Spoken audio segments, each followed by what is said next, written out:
Seu desejo se realizará, rapaz. É tempo de partir.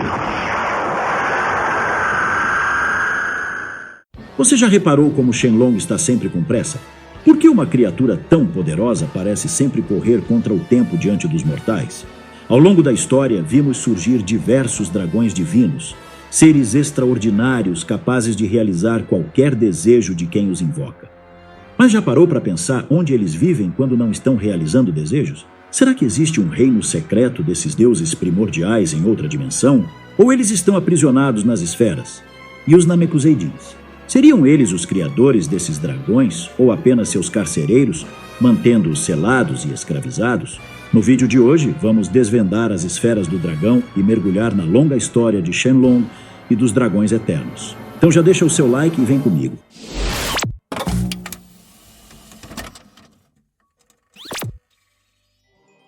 No princípio, as esferas do dragão não existiam como meros artefatos de desejo ou poder.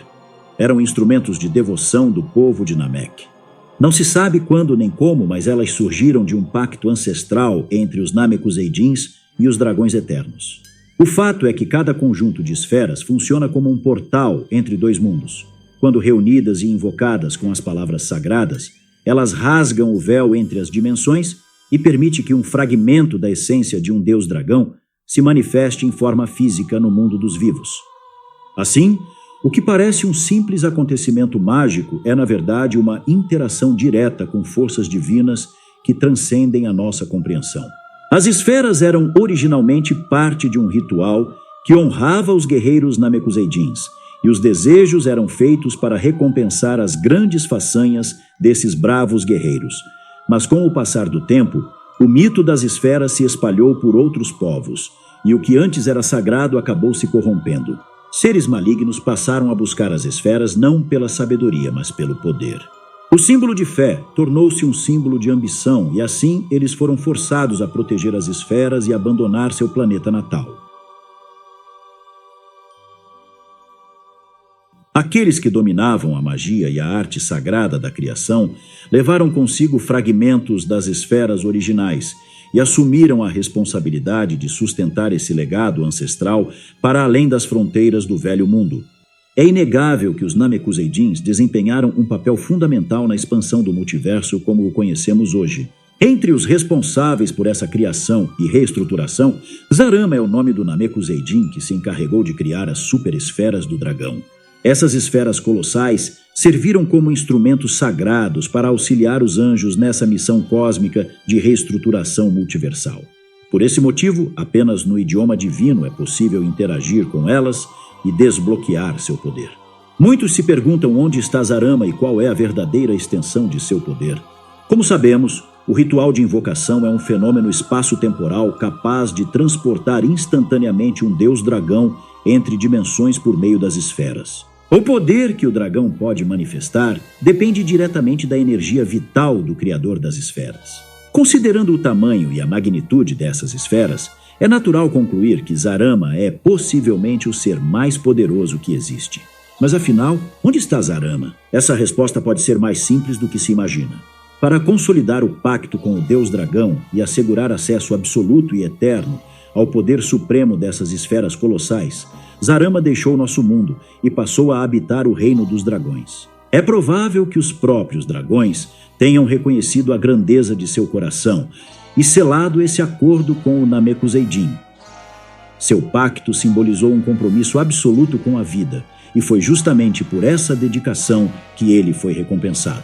Ao escolher viver entre os dragões, esse Namekuseidin se tornou imortal e vinculou sua essência à própria existência das superesferas, tornando o acordo eterno e inquebrável. Sua decisão pode ser interpretada tanto como um sacrifício consciente, quanto como uma convocação divina.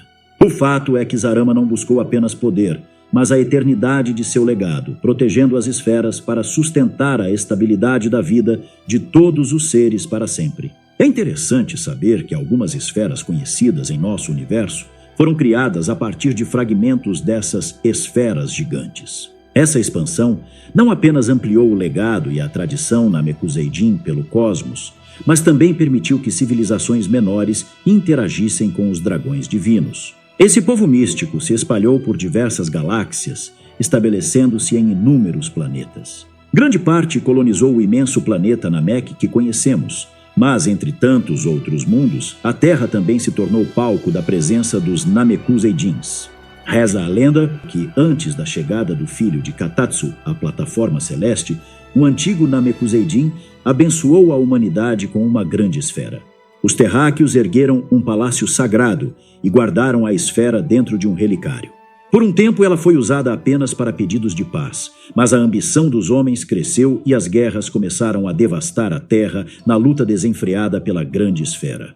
Entristecido e sentindo-se responsável pelo caos, o antigo Kami-sama dividiu a esfera em 7 partes, espalhando-as pelo mundo para que os homens aprendessem a não depender do poder do Deus Dragão. Ainda assim, vale lembrar que no passado, mesmo parecendo impossível, um homem ambicioso conseguiu reuni-las, conquistou grande poder e se tornou o rei da Terra. É importante saber que cada Deus Dragão segue leis próprias estabelecidas pelo pacto entre ele e o Criador das Esferas. Por estarem vinculados diretamente à energia vital do Criador das Esferas, nenhum dragão pode conceder algo que ultrapasse o poder do Namekuseidin que as criou. O tamanho das esferas, o intervalo entre desejos e o limite de energia contida nelas variam conforme o Criador e o acordo firmado com o dragão. Após cada desejo realizado, as esferas liberam uma intensa descarga de energia positiva e negativa, e por isso entram em um estado de inatividade, transformando-se em pedra até que toda a energia negativa acumulada seja purificada e, enfim, se regenerem.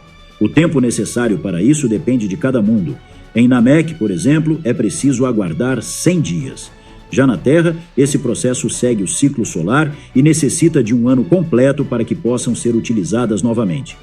Esses acordos existem para preservar o equilíbrio natural e evitar que o poder dos dragões seja usado de forma descontrolada pelos mortais. É importante lembrar que se o Criador das Esferas morre, o pacto se encerra e elas se tornam pedras para sempre, perdendo seu poder definitivamente. Quando um Namekuseidin decide criar novas esferas, deve primeiro realizar um ritual oculto e firmar um pacto direto com um dragão. Somente após o dragão aceitar o acordo, o Namekuseidin pode esculpir uma estátua com sua forma física exata. O próprio Dendê chega a afirmar que se tivesse que criar novas esferas do zero, o processo levaria muito tempo. As esferas do dragão estarão prontas dentro de 100 dias, é o que eu acho. Dentro de 100 dias? Vai levar todo esse tempo para renová-las? Já sei. Se vocês ainda têm as esferas que foram usadas antigamente, a escultura do Deus Dragão, vamos poder restaurá-las na hora. Isso é verdade? A escultura do Deus Dragão que o Sr. Popo fez está aqui. Ao descobrir que a estátua de Shenlong já existia, Dendê pôde restaurar as esferas imediatamente. Isso confirma que, com a escultura já esculpida, o pacto com Shenlong estava ativo, restando apenas a Dendê vincular sua alma ao espírito do dragão e, em seguida, devolvê-lo às esferas. Agora que entendemos todo o processo de criação e a origem de Shenlong, podemos entender por que ele sempre parece tão apressado. A resposta está na energia que sustenta sua forma. Quando se manifesta no mundo dos vivos, Shenlong é mantido pela energia vital acumulada nas próprias esferas. Essa energia é finita. Quanto mais tempo ele permanece, mais rápido se dissipa. Se demorar demais, Shenlong será forçado a retornar ao reino dos dragões antes mesmo de cumprir um desejo. Por isso sua fala sempre carrega urgência. Purunga, em Namekusei, não sofre dessa limitação porque suas esferas são muito maiores e, consequentemente, armazenam muito mais energia, e isso permite que o dragão atue com mais calma e mais potência também. Inicialmente, Shenlong podia realizar apenas um único desejo. Mas quando Dendê assumiu o cargo de Deus da Terra, ele aprimorou o acordo, permitindo que o dragão concedesse até 3 desejos a cada invocação, caso o próprio Shenlong assim quiser, é claro. Desde então, o dragão foi chamado inúmeras vezes para atender aos mais diversos pedidos. Alguns banais, como quando Bulma quis ajustes em seu corpo, outros que se tornaram quase rotina, como ressuscitar aqueles que foram mortos, e alguns verdadeiramente notáveis, como remover as bombas do corpo dos androides ou quando despertou o poder oculto de Piccolo. Nessa última ocasião, Shenlong foi particularmente generoso e mostrou ter total autonomia ao conceder a Piccolo mais poder do que ele havia pedido. Falando de Shenlong, é impossível ignorar sua icônica morte pelas mãos de Piccolo Daimao. Afinal, se ele é um dragão eterno, alguém poderia realmente matá-lo? Se você não lembra, tempos depois de ser invocado pelo grande imperador Pilaf, Shenlong foi invocado por Piccolo Daimao, que pediu como desejo a juventude eterna. Mas, em um ato de crueldade inimaginável, Piccolo supostamente matou Shenlong assim que seu desejo foi concedido. O fato é que o dragão foi despedaçado diante de todos e as esferas se transformaram em pedras imediatamente. No entanto, essa situação não perdurou. Após a derrota de Piccolo, Goku chegou à plataforma celeste e pediu a Kami-sama que restaurasse Shenlong. Inicialmente, Kami-sama não cogitava mais restaurar Shenlong, acreditando que os humanos não mereciam mais acesso a essa bênção. Mas, ao conhecer o coração puro de Goku, Kami-sama mudou de opinião. Foi aí que vimos a escultura sagrada pela primeira vez.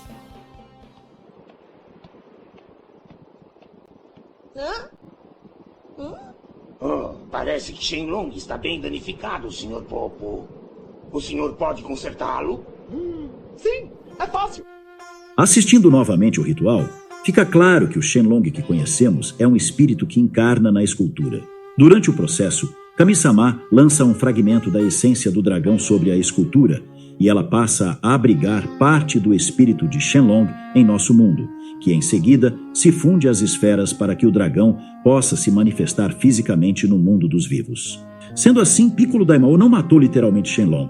Seu ataque atingiu e danificou a forma física que abrigava o espírito do dragão no mundo mortal, ou seja, a escultura. Ao ser destruída, a escultura perdeu a conexão com o espírito, retornando imediatamente ao relicário de Kami-sama em pedaços. Por falar em Piccolo Daimao e Kami-sama, existe um capítulo esquecido na história dos deuses da Terra que merece ser contado. Poucos se lembram, mas durante seu treinamento para assumir o cargo de Kami-sama, o filho de Katatsu criou um novo conjunto de esferas, e isso ocorreu muito antes da separação com Piccolo Daimao.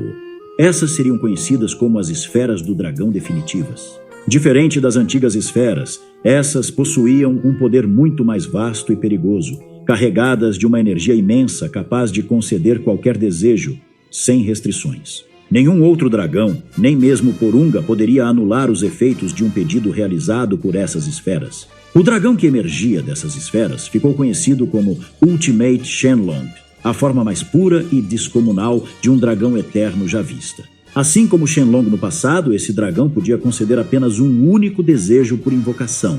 Mas cada desejo possuía um preço terrível, e era nesse preço que se revelava o que havia de mais obscuro no criador dessas esferas. Foi provavelmente nesse momento que o antigo deus da Terra percebeu a maldade latente no coração daquele que seria seu sucessor. Por esse motivo, ele escondeu as esferas e deu início ao ritual de purificação que deu origem a Piccolo Daimao. O pacto com Ultimate Shenlong era sombrio. Quando um desejo era atendido, as esferas não se dispersavam pela Terra, mas por todo o universo, e se não fossem reunidas e devolvidas ao mesmo local da invocação dentro de um ano, o planeta onde o pedido foi feito seria destruído. Desejos de morte, destruição ou poder absoluto, todos eram possíveis, e até mesmo as esferas do dragão comuns eram incapazes de desfazer os feitos de Ultimate Shenlong. Essas esferas foram guardadas em uma sala secreta na plataforma celeste e permaneceram esquecidas por muito tempo, pois, após o ritual de separação entre Kami-sama e Piccolo Daimao, naturalmente elas se tornaram pedras inúteis, já que seu criador não existia mais. O que o antigo deus da Terra jamais poderia imaginar era que os dois espíritos um dia se reuniriam em um único ser novamente. Somente quando voltaram a ser um, unindo corpo e espírito durante a batalha contra Cell, o vínculo místico entre eles foi restaurado, e com isso, o poder das esferas esquecidas voltou a pulsar imediatamente. Não sou o Kami-sama, nem tampouco Piccolo. Sou um simples guerreiro Namekusei que esqueceu o próprio nome. Contudo, após o sacrifício final de Piccolo naquela linha temporal que permaneceu na Terra mesmo após a destruição do planeta, as icônicas esferas de estrelas negras foram extintas e selaram o desaparecimento de Ultimate Shenlong para sempre. Uma lembrança distante de um poder que um dia ultrapassou até mesmo os limites dos deuses. Como já disse no início do vídeo, as esferas do dragão que conhecemos, mantidas pelo clã dragão, são fragmentos das esferas primordiais originárias da antiga Namek. Forjadas a partir de um cristal sagrado, elas carregam uma energia de criação pura. No entanto, é importante saber que cada vez que um desejo é realizado, uma descarga de energia negativa é liberada junto com a energia positiva. As esferas naturalmente absorvem essa energia negativa e a dispersam lentamente ao longo dos anos, enquanto permanecem adormecidas, transformadas em pedra. Antigamente, reunir as 7 esferas espalhadas pela Terra era uma jornada quase impossível, e justamente por isso as esferas tinham tempo suficiente para se purificar entre um desejo e outro. Mas com o avanço da tecnologia, tudo mudou. O radar do dragão tornou a busca pelas esferas algo simples, e em meio a uma sucessão de desastres e inimigos cada vez mais poderosos, os terráqueos passaram a usá-las sem descanso, para ressuscitar mortos, reconstruir cidades e restaurar a vida de milhões. Com cada desejo realizado, o acúmulo de energia negativa crescia e o tempo para as esferas se refazerem era curto demais. Até que, em determinado ponto daquela linha do tempo, as esferas não suportaram mais. A energia negativa acumulada corrompeu seu núcleo e gerou uma vibração tão intensa que invocou o lendário Dragão das Trevas. Essa entidade maligna já havia surgido em eras antigas, em outros mundos habitados por Namekuseidins. Reza a lenda que planetas inteiros foram destruídos e até galáxias próximas desapareceram sob a influência desse dragão eterno.